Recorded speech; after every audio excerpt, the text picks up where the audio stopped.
everyone, welcome back to my kitchen and cheat meal ideas. I just wanted to touch base with you tonight about my shepherd's pie. Now everyone's a little different, and some people like shepherd's pie traditionally with lamb, but lamb's not really available in my area, so I went with ground beef. And one of the things I do that saves so much money is I buy a huge package of ground beef, and then I break it into sections and I lay it out flat. And then when I put it in the freezer, I just stack them just like that. So A, it doesn't take up near as much room as it being square or in one of those packages. It lays flat, it thaws faster. And then with my shepherd's pie tonight, I have ground beef that we're going to brown first. And then we add a few onions. I think we actually have 4 onions tonight. Just because we are going to make a very large dish of it. And that way we can not only have it for dinner, but I can use it for lunches, the kids can use it for lunch, my husband can use it for lunch. And then we had mashed potatoes the other night, so I had plenty of leftovers. So that's going to go on top. And then we buy a giant bag of cheese. So much more cost effective than buying the little bags that seem to get smaller and smaller every time. If you don't have pre-made mashed potatoes, but you still want to be able to do this, you can definitely pick up a instant mashed potato. This is a great way to add some extra flavor in or mix it up. Some people really like to add certain vegetables to it, such as green beans or corn. Great way to add in that flavor. My family just can only have so many things that can touch before they won't eat it. So we're just going to do green beans tonight on the side, and then for my lunches I'll probably take the corn and separate it out into several dishes. So first what we're going to do is we're just going to get that meat browning. I have a pan here and I put water in it just to get it nice and hot. We did pre-cut some of the onions since nobody wants to see me cry. With that, one thing that I really like that I don't know if everyone knows about, but it is this. It is a stainless steel soap rock. I don't know what you want to call it. But if you cut onions and you cry or you can't get that smell off your hands, a little bit of water, just rub it in your hands like you would a regular bar of soap, and this thing will save your nose and your eyes for sure. So definitely if you don't have one of these, check your favorite buying site and pick one up. You will thank me later. If you have a different trick that would work for, cutting onions that would make it where you don't cry, then definitely drop me a comment down below and let me know. I put water in here just as my stove was hot, so I'm just going to rinse this out. Gently place some ground beef in the pan and get that going here. You can definitely add, whatever seasoning you want to this. But really, at the end of the day, I'm really basic with just salt and pepper most of the time, so we don't add a whole lot extra. If somebody in our family wants a different seasoning, they definitely can add that after. Once in a while, I'll sneak some garlic in there that the kids don't know about, but most of the time, it's just salt and pepper for us. So we're just going to brown this. We're going to get it all chopped up here. Give it a second. And once this starts browning just slightly, what we're going to do is we're going to add the onions to it. Now I did preheat my oven to about 375 degrees, and that is preheated and ready to go. So once I have all of this done, I am going to put it into the base of my cooking dish here, and then I will add the mashed potatoes on top, and then I cover it with a really good layer of cheese, and it goes in the oven. Now if I've just made fresh mashed potatoes and they're still hot, normally it's only about 10 to 15 minutes just so the cheese can melt. In this case, I made the mashed potatoes prior, so I'm actually going to let it go in the oven for closer to probably 25 to 28 minutes and just kind of keep an eye on it and kind of see how it's doing. Definitely, super easy. Once you have the meat and the onions cooked together, you can just put it in the stove and kind of let it be, get some other things done. you know, if it's from helping the kids, if your kids are going to be stuck in the house, or if it's, you know, getting chore done, getting a few pages in your book, scrolling through some Facebook. If you do scroll through Facebook, check out our page. It's Cheap Meal Ideas. So super amazing page, great community of people that will help you with anything you could possibly want to make or ideas, anything along those lines. Relatively brown, there's still a few pink spots in there. We're gonna go ahead and add the onions. So you literally just toss them right on top, and we're gonna just fold them over together. Now I am making a lot of this because I intend to use it for several meals and lunches.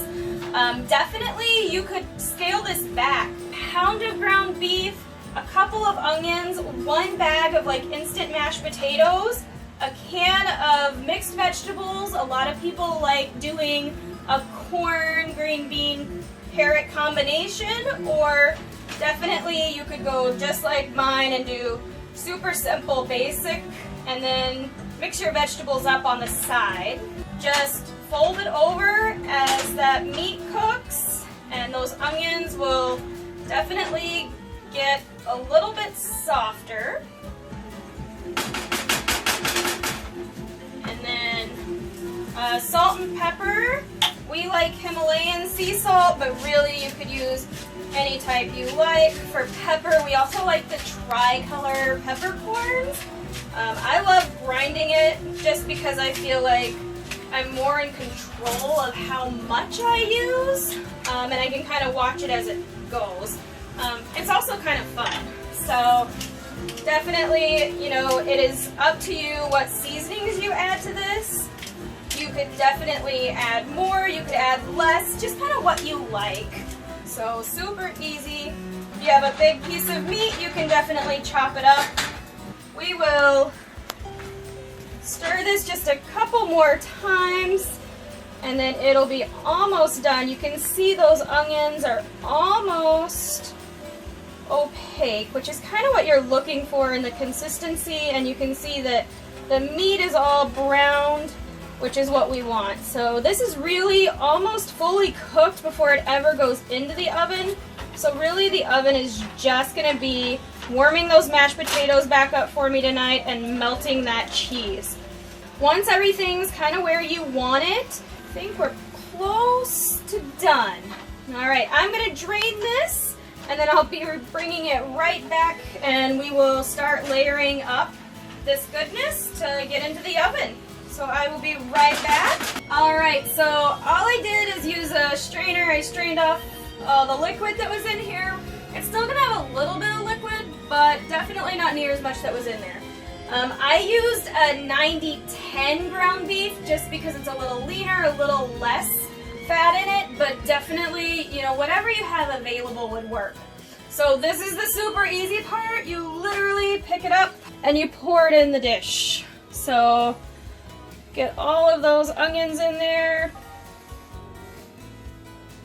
And once it is in there, you just spread it out.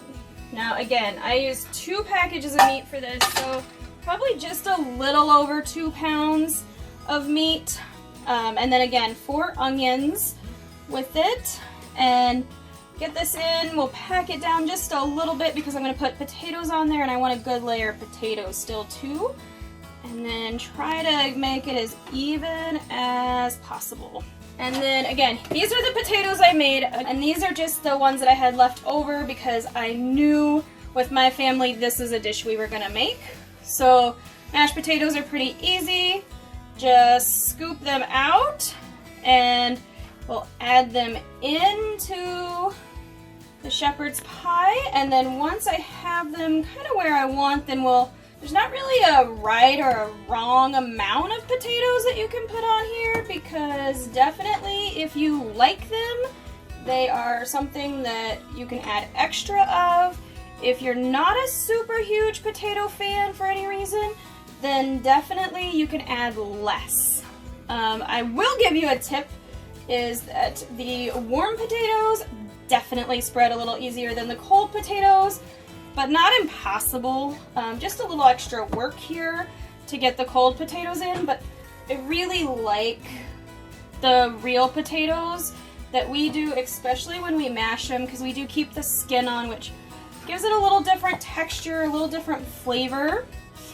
So we're gonna start with this amount of potatoes, and then I like to do the edges first, just so they don't creep up when I do the middle. So that way we can spread it all around.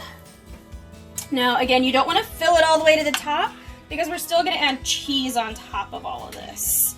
So we will work these potatoes into a flat shape here and just keep them moving around. If you do get it mixed in with the meat, it's not a huge deal. It's still gonna cook and bake just fine.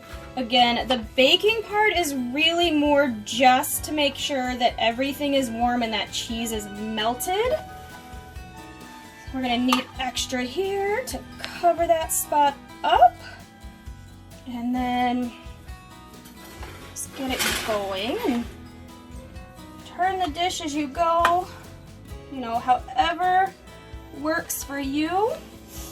Definitely if you make shepherd's pie different, you know, drop us a comment. Let us know if there's something that we are missing out on that we should try with this. If there's maybe a seasoning out there or a spice or maybe a different way to finish it off.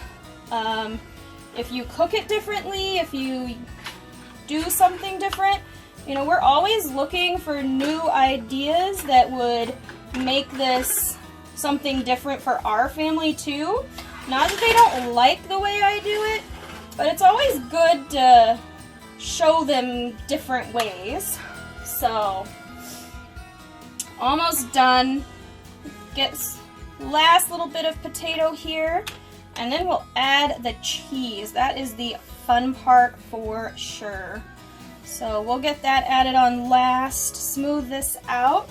Now again, I did preheat the oven, so it's already 375, and then we will get that going about 25 minutes. We'll come back, we'll check it just to make sure that everything is warm all the way through, and then we will plate it up and show everybody. So that is it. So a nice layer of mashed potatoes on there. All of our meat and onion are pretty well covered, short of a couple little spots, but that's okay. Once we put cheese on it, you will never see it. Again, cheese, there's not an exact measurement to it, it's just what you like. So definitely I add a giant pile of cheese and then just use my hands and kind of mix it to the edges. I like to be able to have cheese in every bite, so definitely I want to make sure all of those potatoes are covered. Buying the big bags of cheese definitely makes it a little easier to go heavy on something for us. Again, our family really likes it. We're in Wisconsin, so our state's known for cheese, so we'll blame it on that. So there we go. I think we're pretty well covered. So this is ready to go into the oven just as it is. Don't need to cover it with foil or anything else. That way it can toast. So again, this is gonna go just like this into the oven. So I will put this in the oven and we'll see you back in about 25 minutes and we'll take it out, get it plated up, and show you how we do our dinner. Canned fruits, just because when we buy fresh fruits, our kids eat through it super fast. So tonight I did a fruit cocktail, and this one's in a heavy syrup. I'm not sure why I grabbed heavy syrup, but I did, so that's what we're gonna work with. I love these pop tops, not that I don't love to struggle with a can opener, but that's so much easier. With this, depending on which member of my family it is, depends on if they like a lot of juice or a little juice. Some kind of are in between. So I try to kind of make everybody's about the same. So with that, That is where it's at, and then we like the French fried onions on top. Just adds a little extra crunch to both the green beans and that shepherd's pie. But again, everyone's a little different in what they like. But definitely, if you like this, like us, subscribe to this channel, and we will definitely keep you up on lots of interesting cheap meals that can be super easy to do just on a regular weeknight. So again, thanks for taking the time to watch today, and have a fantastic rest of your day.